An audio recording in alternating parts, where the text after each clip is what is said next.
Ladies and gentlemen, boys and girls, children of all ages, it is me, Duke CT, back with you once again, and welcome to the first of many AEW Aftermath. That's right, this is a little vlog series I promised to you in that little update video, and hopefully you will enjoy it. As let us get into the show proper. Let's talk about the first match as the Young Bucks, the AEW Tag Team Champions versus the Hybrid 2.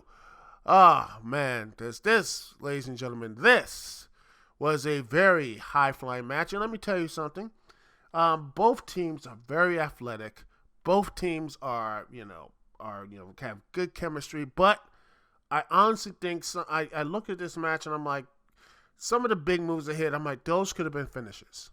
Those could have been finishes, and those matches should be, because I think leaving one or more and not go all out. They don't need to go out. To me, if you want to have a match that goes all out, you save that for the pay-per-view. And that to me, I always say this: save it for the pay-per-view, and that to me is always to my my thing. Or save it to the bigger show on Impact. If you have a big show for next Dynamite or Impact, whatever, don't go all out for, like, unless it is built up to be a go all out type of situation and such. With this, I just look at this and I'm like, yeah, these guys are talented, but the high impact audience, they didn't really sell much. And that's really hurt the pacing of this match. And it's a shame, because I really like these teams, but they really need to, to dial it back a bit and say, make those moves they hit mean something. And that's what the problem with some of these AEW matches is that, in fact, that's probably Pro Wrestling World, the entire board, is matches that have these big impact moves that should be finishers or heck set up to be finishing of the match, and they aren't. And that's, to me, really frustrating. I really hope that, maybe coming to 2021, people, they take a look back and say, maybe we should be, doing this a little bit, just to have a bit of a step back. And I think that would be best for business. That would be best for everyone in the entire industry. My personal opinion. Anyway, Matt and Nick and Matt pick up the victory, but then they have the Acclaim come in to take these, to try to take them out. But then SCU saved the day. But it looks like, and then, later on the night, you find out that SCU is taking on the Acclaimed, and, they might be setting them up to be the next contenders, even though, ladies and gentlemen, they're not even ranked. So I don't know. I don't even know. It's frustrating because you have a ranking system and you don't really use it. I mean, come on now. I'm sitting here looking at the rankings, and guess what? The AEW rankings, and I'm like, you got heel tag teams here.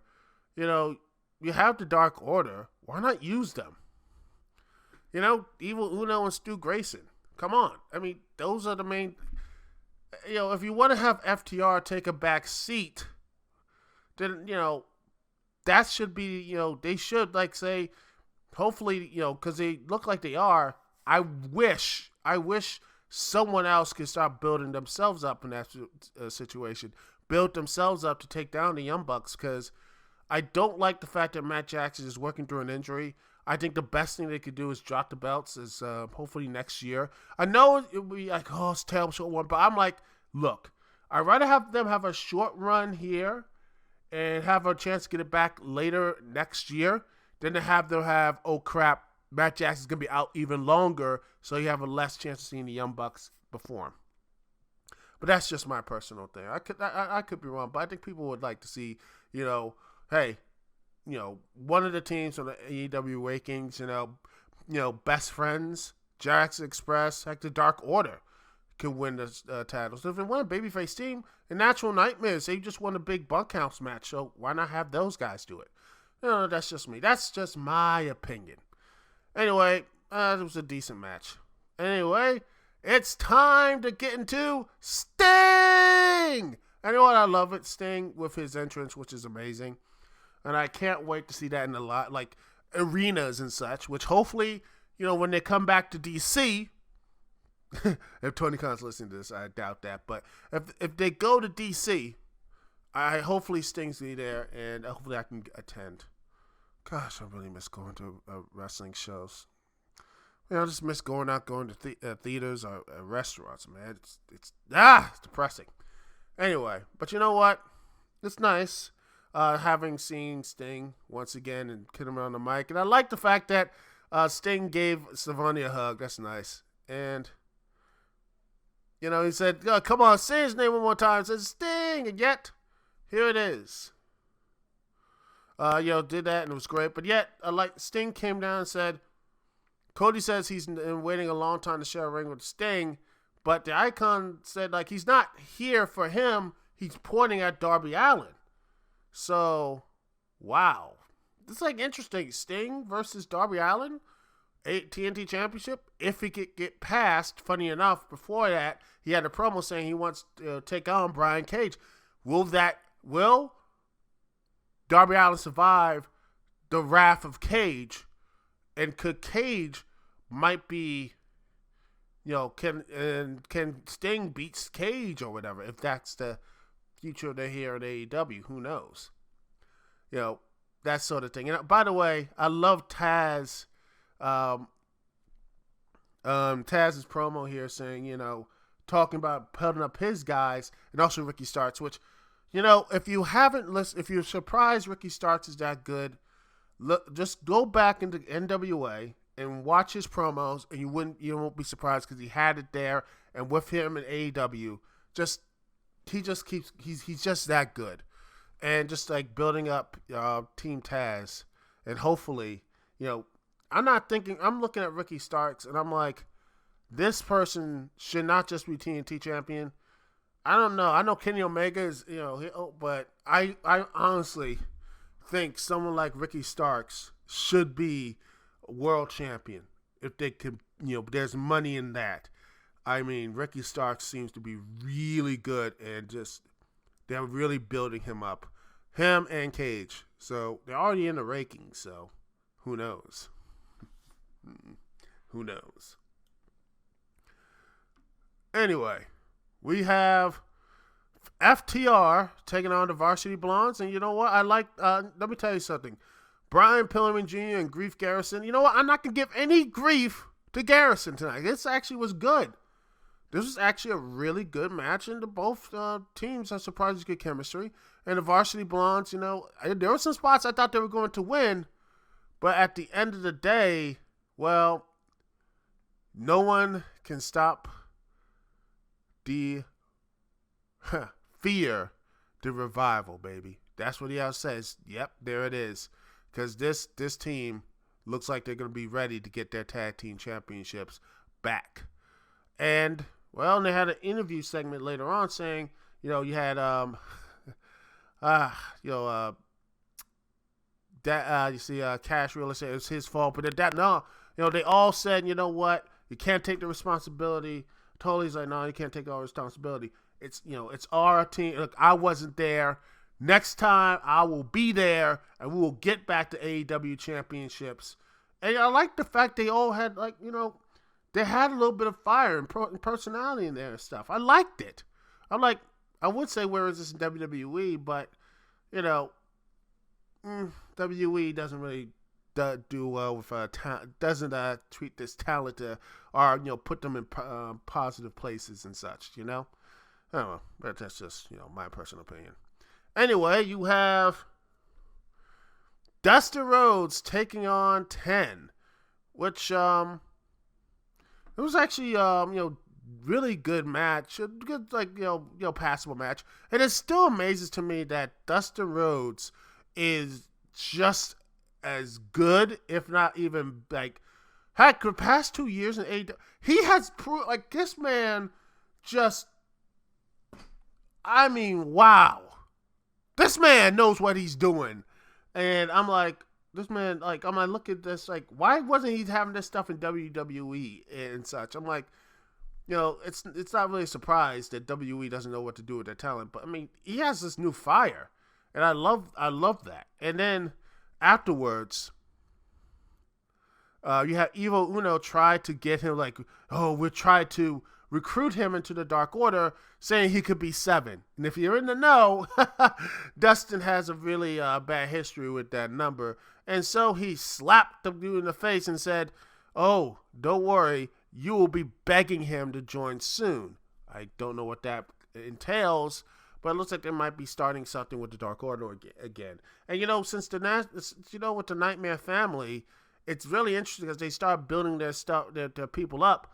I wonder if that was the reason, or they're starting putting seeds down for the Dark Order to finally, that whole little big war they might do it. Maybe if things get back to normal, we might see that blood and guts, aka war game match that we should have had with the Inner Order and the Inner Circle and the Elite, but no, that didn't happen, and it's a shame.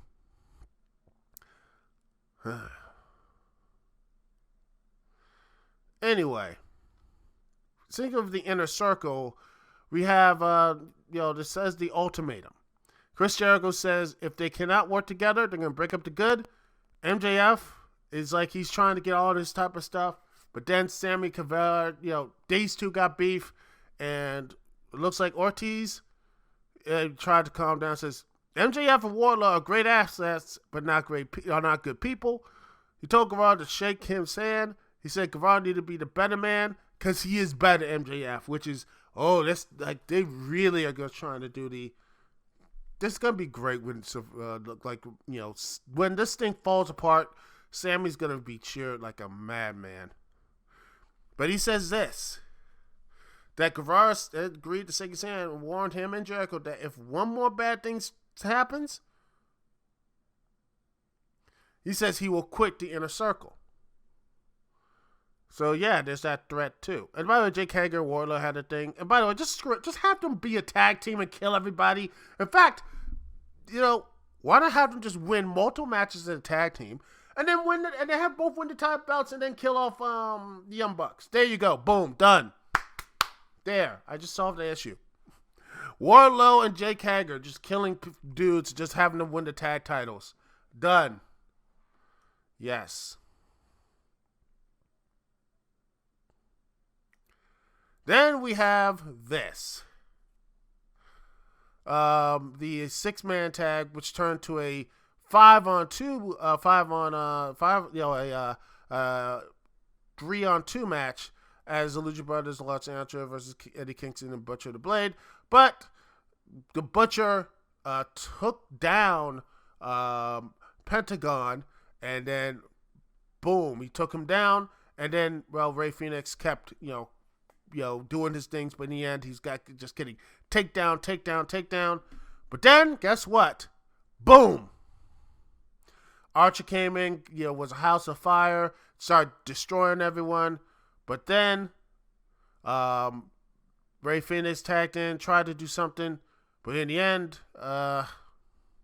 Kingston picked up the victory. But when the match was over, Archer took everybody out except Kingston as he escaped once again. So I think that thing is not over.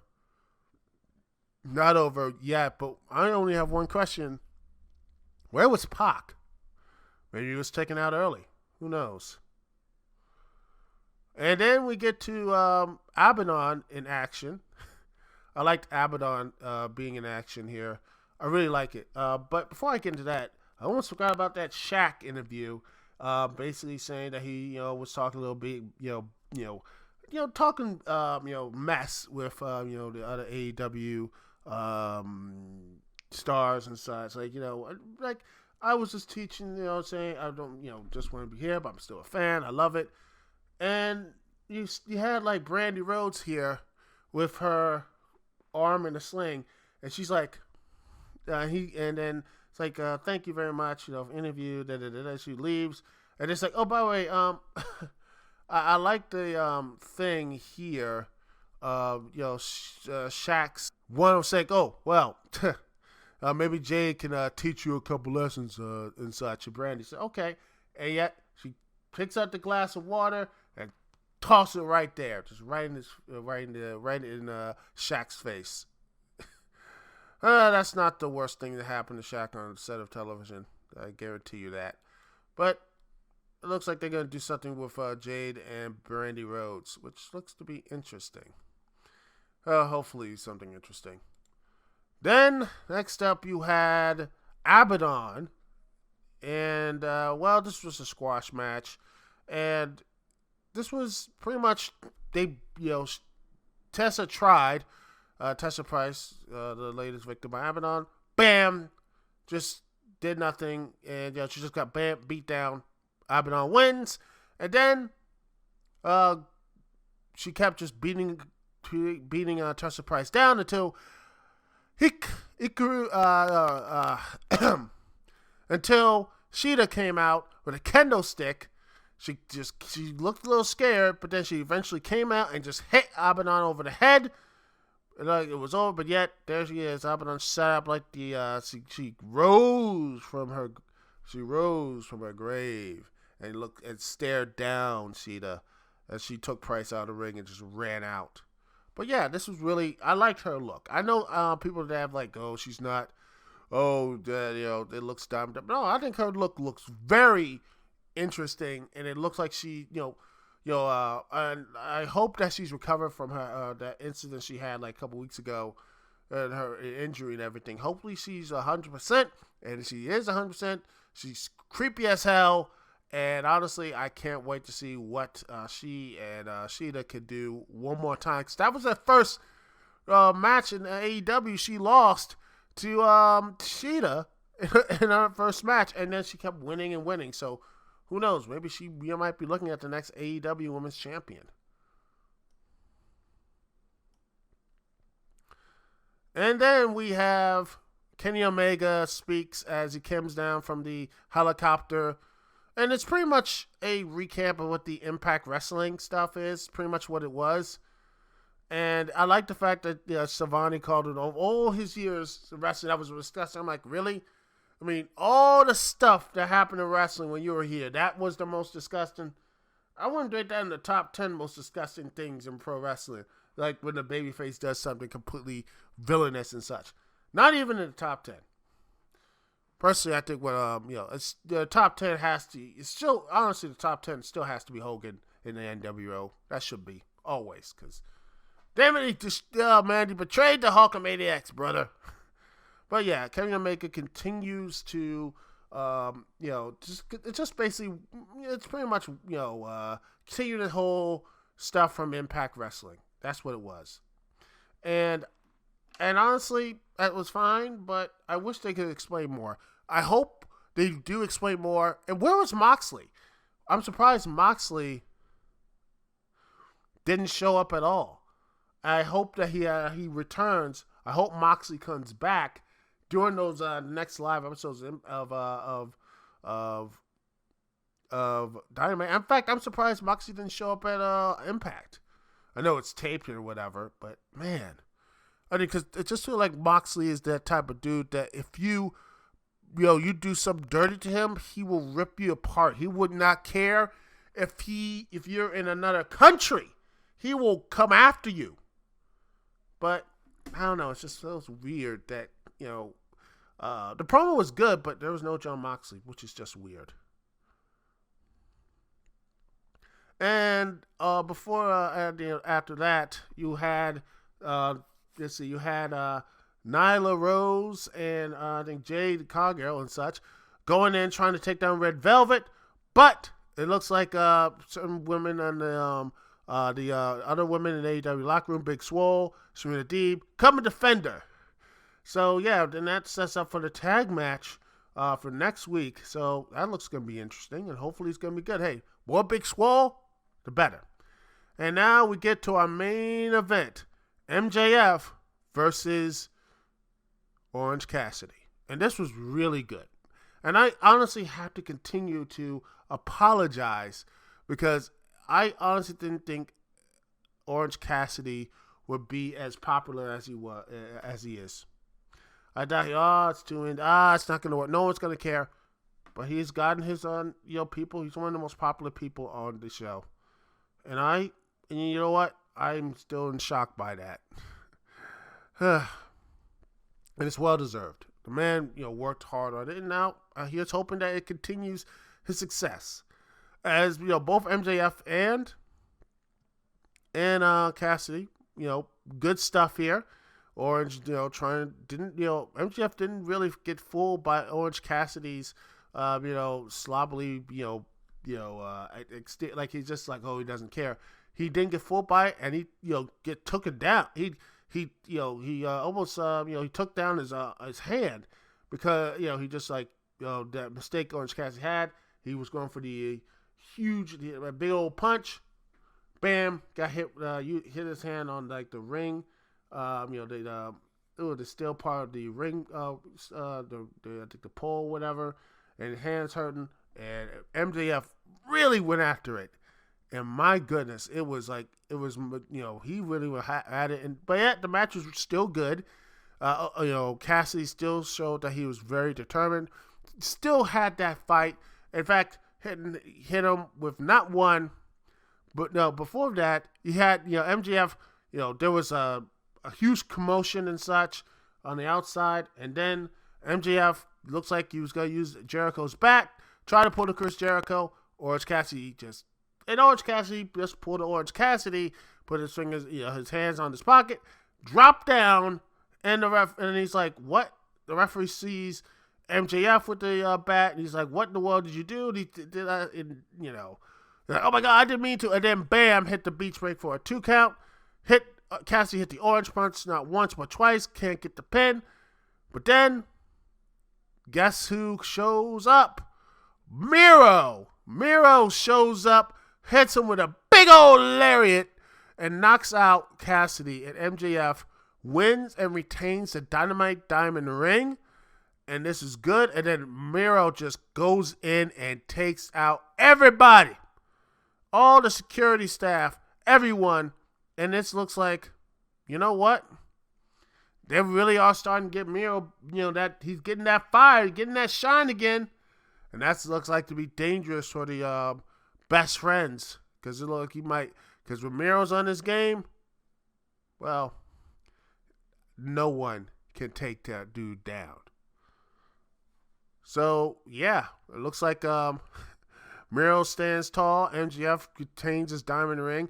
Hopefully, when he does lose it, and such, it has to be, you know what? I don't know who wins it, the 2021. I don't know who wins it. I don't know. But I would love to see, honestly, not just the heel win it. I would like to see, like, maybe Wardlow win it. That will be the real, like, Wardlow wins the Dynamite Diamond ring and he keeps it. There it is. And that starts the real, the real type of friction. And then Wardlow finally moves on his own. That'd be really good. So, yeah, overall, I really enjoyed this stuff. I really enjoyed it. Good stuff overall, but I almost think the real bad stuff here was the opening tag match, just not really selling the moves, and I don't know, just Kenny Omega repeating the stuff, which I hope that they will do more with it. But overall, I really did like the match. I really did. I did like AEW Dynamite. So, yeah, I recommend this episode. If you get the chance to watch it, you should. Anyway, this is Duke CT here. Peace and love. I'll see y'all when I see y'all later.